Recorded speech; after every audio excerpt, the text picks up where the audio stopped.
एक छोटा सा गांव बसा था जिसका नाम था सूरजपुर। इस गांव में रहता था रामू, एक मेहनती लकड़हारा। रामू का जीवन सादगी से भरा था। उसका छोटा सा मिट्टी का घर जिसमें छप्पर की छत थी, गांव के बाहरी छोर पर था। घर में उसकी पत्नी माया, उसकी 7 साल की बेटी रानी और 5 साल का बेटा सोनू रहते थे। रामू की जिंदगी का आधार उसकी पुरानी कुल्हाड़ी थी, जिसे वह अपने पिता से विरासत में मिली थी। वह रोज सुबह सूरज उगने से पहले उठता, अपनी कुल्हाड़ी कंधे पर रखता और जंगल की ओर निकल पड़ता। जंगल में वह घंटों पेड़ काटता, लकड़ियों का गट्ठर बनाता और उसे गांव के बाजार में बेचता। लेकिन उसकी कमाई इतनी कम थी कि परिवार का गुजारा मुश्किल से होता। कई बार रात को बच्चे भूखे ही सो जाते और माया चुपके से अपनी रोटी बच्चों को दे देती। रामू का दिल बड़ा था। वह कभी किसी से जलन या शिकायत नहीं करता था।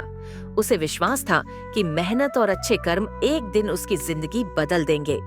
रात को जब वह अपने बच्चों को कहानियां सुनाता तो वह हमेशा कहता, रानी, सोनू, मेहनत और सच्चाई कभी बेकार नहीं जाती।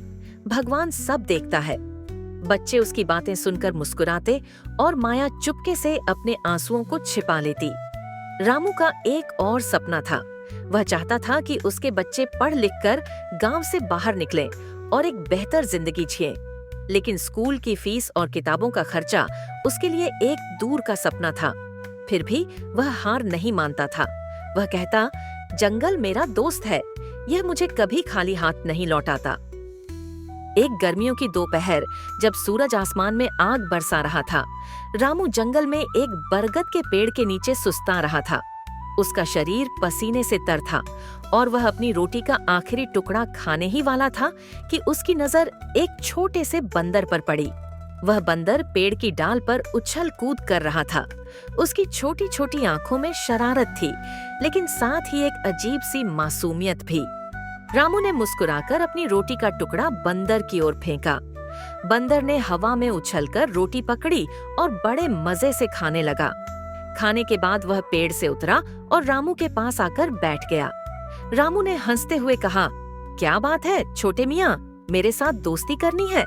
बंदर ने जैसे उसकी बात समझ ली हो, अपनी पूंछ हिलाई और रामू के कंधे पर चढ़ गया। रामू ने उसका नाम रख दिया चिंटू। उस दिन से चिंटू और रामू की दोस्ती गहरी होती चली गई। चिंटू हर दिन रामू के साथ जंगल जाता। वह कभी पेड़ों पर उछलता तो कभी रामू की कुल्हाड़ी के पास बैठकर उसे देखता। अगर रामू को कोई भारी लकड़ी उठानी होती तो चिंटू अपने छोटे छोटे हाथों से उसे खींचने की कोशिश करता। रामू को चिंटू का साथ बहुत प्यारा लगता। वह कहता, चिंटू, तू मेरा सच्चा दोस्त है। तू नहीं होता तो यह जंगल मुझे उदास कर देता। गांव के लोग भी रामू और चिंटू की दोस्ती को देखकर हैरान थे। बच्चे चिंटू के साथ खेलने आते और माया उसे अपने बच्चों की तरह प्यार करती। चिंटू भी परिवार का हिस्सा बन गया था। वह रानी और सोनू के साथ खेलता और रात को रामू के घर के बाहर पेड़ पर सो जाता। एक दिन जब रामू और चिंटू जंगल में काम कर रहे थे, तभी आसमान में काले बादल छा गए।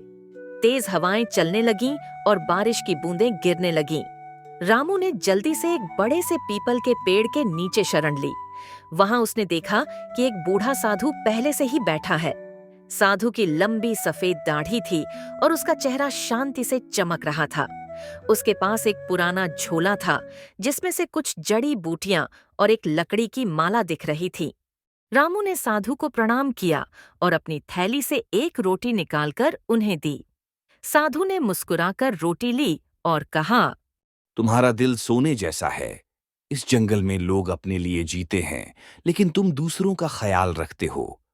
बाबा, मेरे पास ज्यादा नहीं है, लेकिन जो है उसे बांटने में खुशी मिलती है। साधु ने चिंटू को देखा, जो रामू के कंधे पर बैठकर बारिश की बूंदों से खेल रहा था।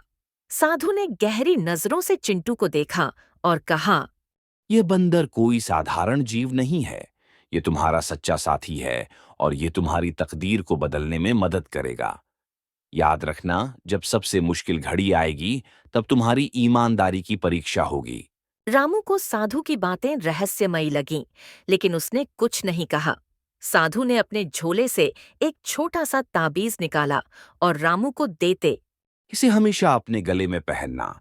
जब सही समय आएगा, ये तुम्हारी राह दिखाएगा। ताबीज ले लिया और उसे अपने गले में पहन लिया। बारिश रुकने के बाद साधु वहां से चला गया और रामू सोच में पड़ गया कि साधु की बातों का क्या मतलब हो सकता है